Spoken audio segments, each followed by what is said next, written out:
Wah, wah, wah. Hello guys, how are you doing? So, my name is George,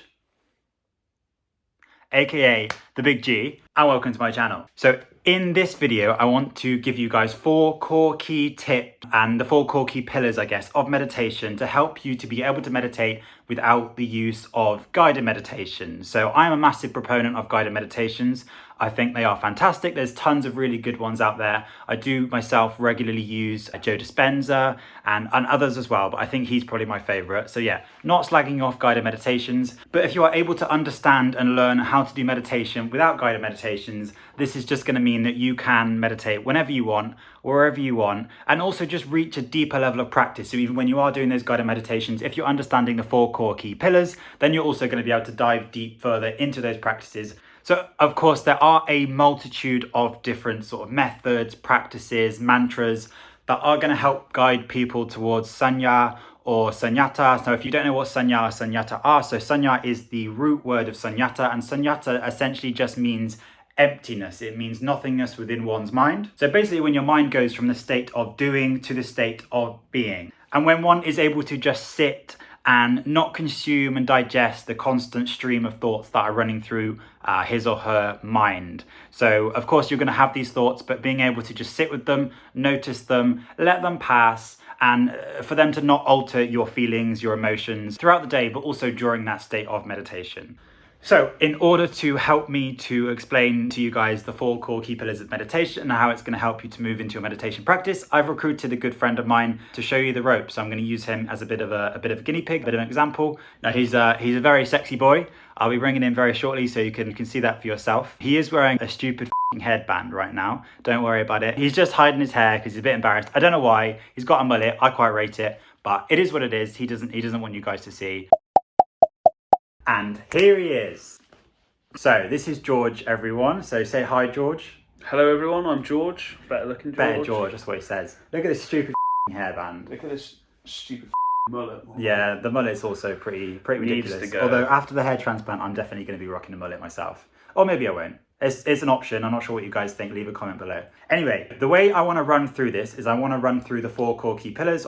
So the 4 core key pillars are posture. So posture is going to be the best place to start.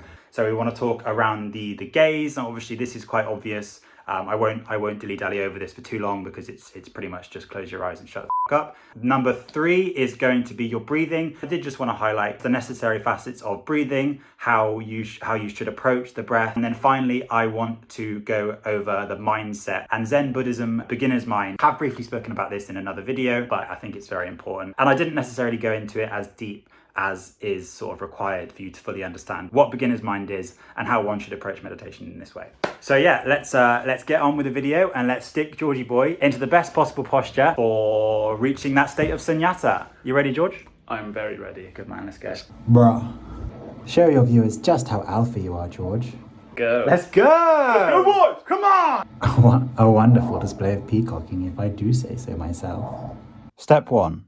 Sort out your posture. So I think when everyone thinks about meditation and posture specifically, the first thing everyone would go to is the famous lotus pose. I really struggle to do a lotus pose because my knees are really broken, but even if they weren't, I'm not sure I could bend my legs that way. This isn't a problem at all. There are many other postures that we can use to reach a very nice level of practice. So we've got George sat upright here. Initially, what you'll notice is that his shoulders are a little bit slumped, his back may be a little bit arched, his neck and forehead aren't engaged, and also slightly less important, the palm of his hands are clasped and not facing upwards. So let's stick him in the right position, baby. So first thing to note here is that George is sat upright. So it is possible to reach a good level of practice lay down. However, I wouldn't recommend it, especially for beginners, because beginners have a tendency to fall asleep. They don't have control over their thoughts and where their mind goes, and occasionally, if done incorrectly, meditation can be a sleepy affair. So once George is sat upright, all he's going to need to do is sit up as tall as possible with his back as straight as possible, relaxing his shoulders down and back slightly and broadening his chest. He's going to keep his head nice and level, and he's going to rest his hands on his knees with his palms up, which is said to open the posture and therefore enhance listening. Small tweaks in our posture such as this can make a massive difference, far more than you'd ever realise. Upward palms will help you to receive information from the outside world and consequently alter your understanding of yourself. Step 2. Lower your gaze or close your eyes. I don't think you need me to tell you how to close your eyes, but on the off chance you do, here's a video of George closing his eyes. This is obviously to reduce visual stimuli and help you to reach that state of shunyata or nothingness. Step 3. Your breath is your greatest weapon. So once you're into the correct posture and have closed your eyes or lowered your gaze, what you're going to want to do next is to anchor yourself to your breath. Now, this is all personal preference, but I like to take 3 very deliberate and deep breaths at the start of each practice to slow down my heart rate and cognition, and to use as a sort of pseudo-euphemism for bad energy leaving my body with the out-breath and good energy coming in with the in-breath. Once you've taken these 3 deep breaths, now return to a normal, unconscious breath and continue with your practice. If you are choosing to anchor your whole practice to your breath, then do this. If not, maybe you're doing a loving kindness meditation or mantra or something else, then of course pay close attention to that instead. Step 4. Everything revolves around the mindset.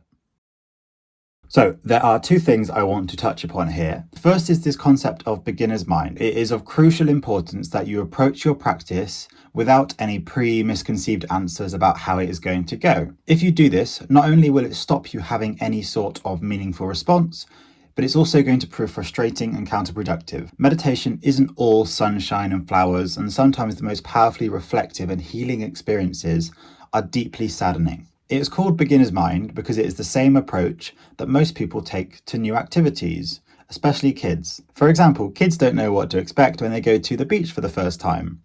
And because of this, they are simply curious. The problem is that the media has built up an image of meditation as overwhelmingly positive, which it is, however, not if you approach it in such a way. The second thing I want to cover is the concept of being kind to yourself.